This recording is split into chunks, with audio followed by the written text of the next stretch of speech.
Welcome to Sacred Magic. Vialet is on a quest to bring sacredness back into our everyday experiences. Anyone can have an extraordinary life when they are able to tap into their sacred magic within. Vialet and her guests will be sharing their divine passions, inspirations, and stories of connecting with their sacred magic. We are so happy you have joined us today. Let's get started with your host, the magical creator of Discover Your Spiritual Gifts, Vialet Rayne. Hi, everyone. Welcome to Sacred Magic Podcast. I'm your host, Vialet Rayne. I'm so excited to be here. My guest today is Amelia, who is a brand strategist, author, and go-getter. When she isn't helping leaders in the C-suite, you can find her venturing the sea to summit. I love that, right? And I love talking about brand too, because whether you work in the business world or you're a spiritualist leader or healer, you know, a lot of people that step into their passion work don't have that business background. So we'll get to ask a little bit of questions today on how we look at our businesses or what we're doing from a brand perspective, because that's really, really important. And I found that. So how did you get into this world and being a nomad, traveling everywhere? Talk to me a little bit, because I feel like that's very spiritually led. It is very spiritually led. That's very insightful of you to pick up on that. Well, how did I get here? We all have our own journey, right? I started out in a very conventional journey. I was an executive for 20 years in large organizations. For the last 10 years, I was part of an organization and helped lead that organization to double its sales, reaching $1 billion. So I worked a lot, and my passion was absolutely my work. And what I started to realize as a brand strategist was that my expertise is helping people align what they believe with what they do. And as I got more and more into my craft as a leader within organizations, I started to realize that I can align what I believe with what I do in every single aspect of my life. And that gave me tremendous power to be creative in the way that I lived. And as my husband and I got closer to 40 and we started to understand this power, we realized if we could align what we believed with what we did, we could do anything. And so we sold our house, sold almost all of our things, and hit the road. I founded this completely mobile brand strategy agency. And now I split my time between helping entrepreneurs align what they believe and what they do to build purpose-driven companies and being unplugged on the trail, pursuing my own passions. I love that. I love that. I have a friend of mine that several years ago sold her house, and they moved into an RV. They bought a really nice RV and they travel around. And I saw her recently, and they just upgraded their RV to do some more. So they move all over the country working in their RV. So I love people that are passionate. I have way too much stuff, people, to do that.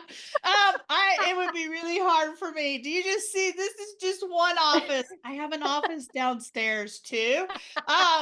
I have way too much stuff. Little houses, I think they're cute, but I can't pack everything. When I travel, it's 3 bags. So I bet when she travels, it's a lot lighter. It's true. I have only 3 bags in total. So I have my backpack for off the grid adventuring, and we do big adventures. We're gone anywhere from 3 months to 6 months at a time. We've hiked the Appalachian Trail, which was 2,200 miles. We paddled the Mississippi River from its source in Minnesota in a canoe all the way down to the bayous of Louisiana. That was also more than 2,000 miles. So I have my adventure backpack. I have my city suitcase, right? Which are my clothes for urban living and working with clients and being in civilization. And then my third bag is a business in a bag. So I run my completely mobile brand strategy agency out of one bag. I'm completely digital. And part of what I love about this lifestyle is that I'm able to meet my clients where they are when they need me. Right. So not only can I connect with people virtually like you and I are doing today, but I can travel anywhere, anytime to be in person with my clients because I'm not rooted anywhere specific. And that gives me tremendous flexibility to be available when people need me. I love that. I love that. Well, you have this brand expertise. because I know everyone that I've ever talked to that works in brand has a different definition of what brand is. So I personally have been told over and over again, because my daughter's a marketing person, that brand is not your logo. So tell me, what is brand for those people listening so that they understand that? So a brand strategy is the alignment of what you believe with what you do. All right. It's the recipe for your secret sauce. It's the way you choose to bring your values to your business. And I like to think about that as having two different halves, right?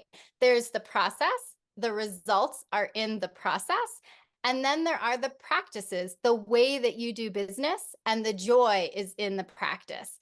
And it takes both of those pieces within a business in order to create that special, unique quality that makes a brand what it is today and allows it to evolve in a really authentic way. So when I talk with entrepreneurs, I absolutely say similar things to your daughter, right? If someone has told you that branding is about a logo, you've been sold short, right? Because it's not a marketing initiative. A brand strategy is actually a business strategy that helps you build a purpose-driven company that aligns with your most authentic self. I love that. I love that. And, some people talk about brand is how your customers feel when they actually engage with you. So, if you think about it, what is the emotion that you want people to feel when they connect with your business? What do they want to get from it? And, I love the word sacredness, of course, because sacred magic is part of our podcast. And I find that when I talk about sacred or sacredness, I see people with this blank look on their face because they don't understand what sacred is or sacredness. We've gotten so far away from that in our journey that they've lost. So it's almost like I'm trying to educate people to bring sacredness back into their lives, to understand that we're all sacred and everything we do can be sacred if you sit and think about it. So that's kind of my brand, is sacred, and having people feel that and understand that they're divine in whatever they do.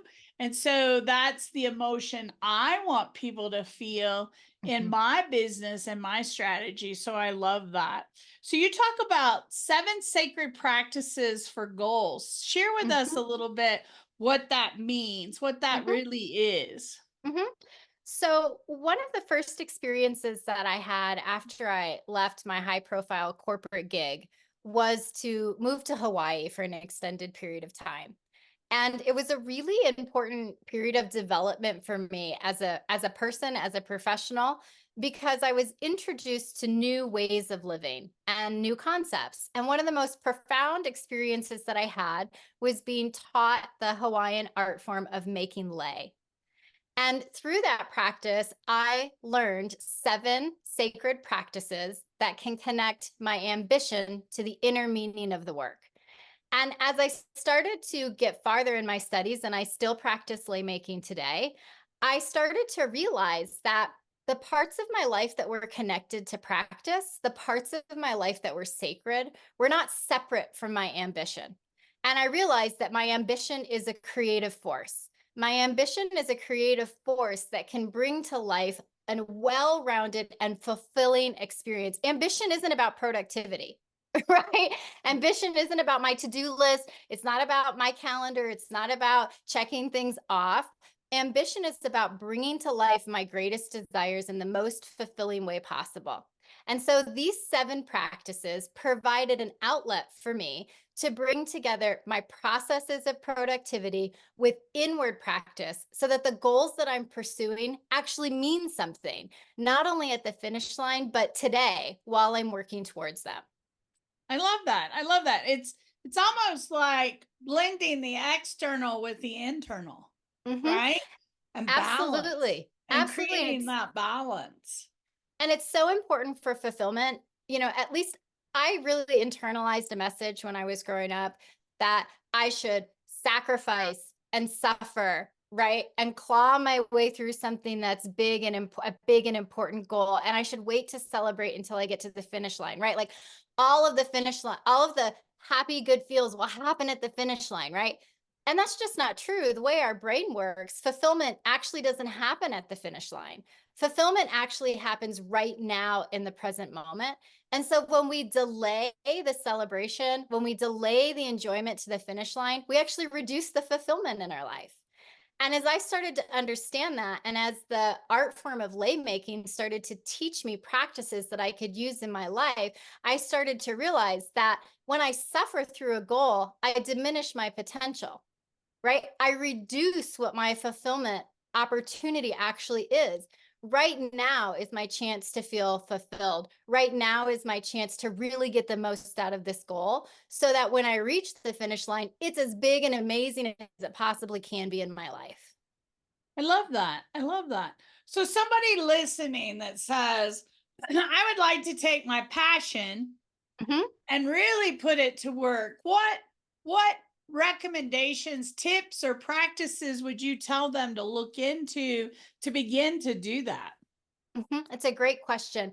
And it's a little bit unique for everybody because everybody has their own interests. But the high level guideline that I share is to remember that when we're pursuing a goal, whether it's in our business or it's in our personal life, in order to get the most out of that experience, both practically and spiritually, we want to have an equal balance of process, right? So we want to have the calendars. We want to have the to-do lists. We want to chart the milestones on the calendar. We want to communicate well with the team, right? Project plans. All of those tools of productivity are important to reach the finish line. Those need to be equally paired with inward practices. And whether that's the use of ritual, right?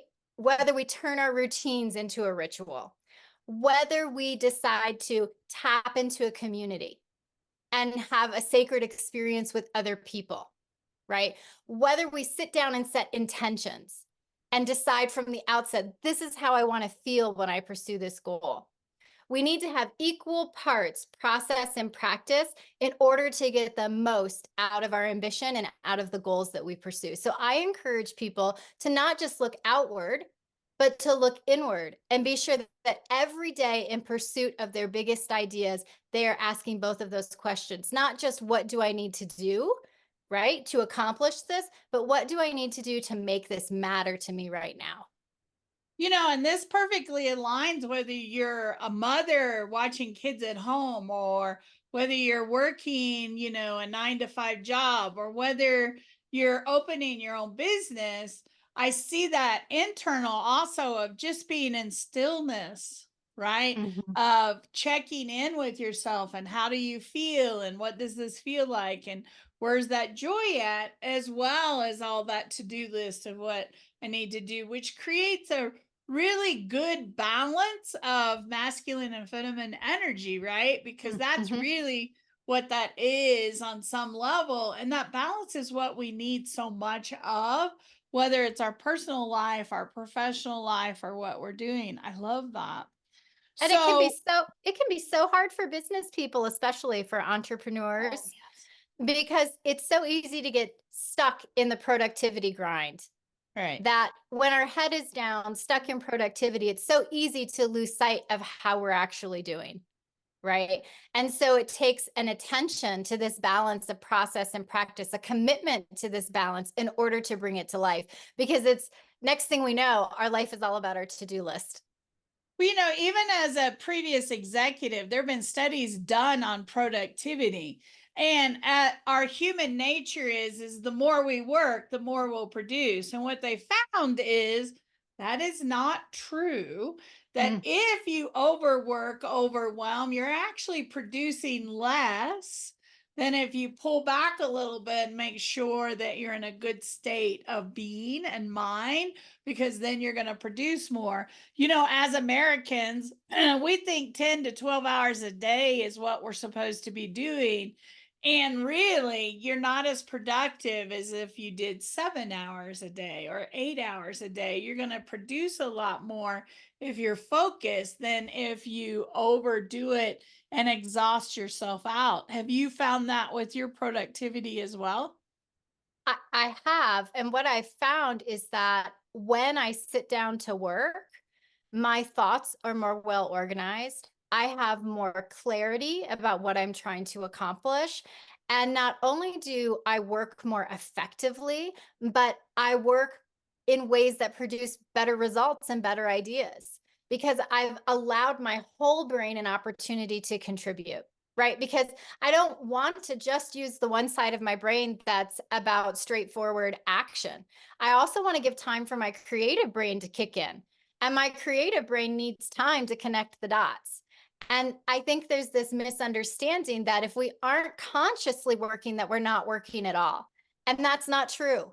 Our subconscious brain needs time to go to work and work in the background. So oftentimes I like to think about it as process. When I'm working in a process zone, that's when I'm choosing to be very conscious of my steps, right? I'm choosing to be very conscious of my activities.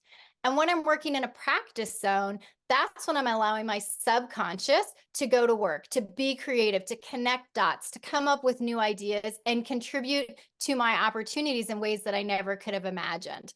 And so it's not that I'm doing nothing. It's just that in one zone, what I'm doing is very visible. And in the other zone, what I'm doing is invisible until it's revealed. I love that. I love that. I think we can all learn from that, right? So you talk about telling your story about leaving conventional success for an unconventional life.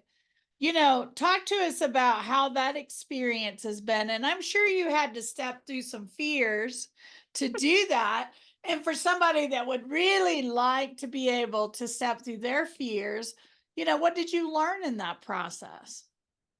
I had a very important conversation with a mentor early on, which didn't get rid of my fear, but it helped me understand my fear. And I like to share it with people who are thinking about making their own big changes in their life, or even small changes can be scary, right? Right. Any change in our life to live in a different way. And I was on the phone with my mentor, and my mentor said to me, Amelia, you don't need to figure out how you're going to do it. Stop waiting for a plan. Just take the first step. And it helped me realize that I was sitting in fear of starting because I didn't have it all figured out. I thought, if I don't know what I'm going to do 3 steps from now, I shouldn't take the first step. And what he helped me understand is that very often when we're making a big change, the first step is what reveals the next step. Right? We have to get into it to learn new things in order to see what comes next. What I learned from my mentor was that as I was sitting and waiting for all 10 steps to be written out on a piece of paper, when I was trying to create the entire plan for the change that I wanted to make, I was actually holding myself back from the experiences and knowledge that I would learn as I moved through the process in order to understand what comes next. So I realized that if I'm waiting for all 10 steps to be crystal clear, I will never start. I only need to know the first, second, maybe third step to get started in something new because I will learn and grow in steps 1, 2, and 3. And that will give me the information that I need to figure out the rest of the steps. In essence, he was trying to teach me to trust the process and trust myself, right? And when he said that to me, it was game changing because then I knew, okay, I only need to know steps 1, 2, and 3, and I can dive in. And that's what I did. And so I think it's useful for people to understand that we don't have to have all of the answers when we start. We just need to have an idea of what we want to bring to life. And to really trust that process, right? To Mhm. really step in and trust. So I love that story because some of us are so used to having a outline plan for everything.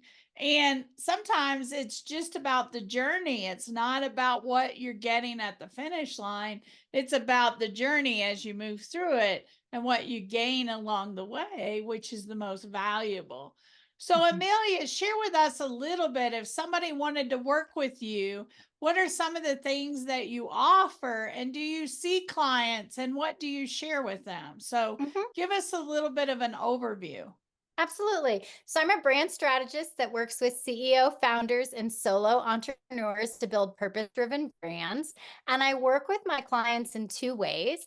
One, I lead an on-site, in-person workshop for CEOs, founders, and their teams to help them craft a brand strategy in 2 days.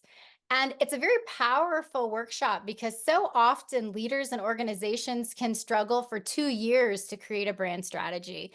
But in the workshop, I lead them through my proprietary process, which includes 10 tools of brand clarity. And at the end of 2 days, the teams have a 2 to 5 page summary of their brand strategy that they can immediately put into action to begin developing marketing plans, operational processes, and systems within their organization to bring their values to life.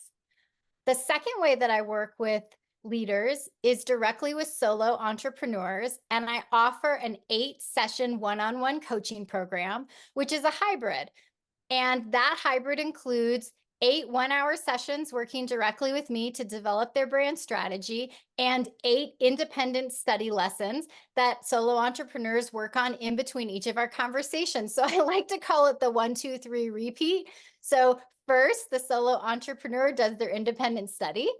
Second, they hop on a phone call with me and we go over that lesson together, confirm their points of view, talk through the issues that they've had. And then 3, I introduce a new idea that they work on the following week. And we do that over and over again for 8 sessions. And at the end of those 8 sessions, solo entrepreneurs then also have a complete brand strategy that they can use to guide their business and grow. I love that. I love that. Well, thank you for stepping on a call today as you're traveling around. It's funny, she's here in Denver today. Today. She might be somewhere else next time when we talk to her. I love those that are adventurous, that are out there just, seeing the world and having different experiences. What an amazing life to lead, right? Out there traveling. So thank you for joining us today. Thank you. It's been a pleasure to meet you and chat with you. I'm so grateful for everything you're doing to inspire other people to be in touch with their own sacredness and pursue their passions. I love that. Well, thank you. Thank you for those watching. I hope you'll like, comment, or follow us on your favorite channels. We always have something interesting to chat and talk about, but I hope you have a sacred and magical week and that we will connect again really soon.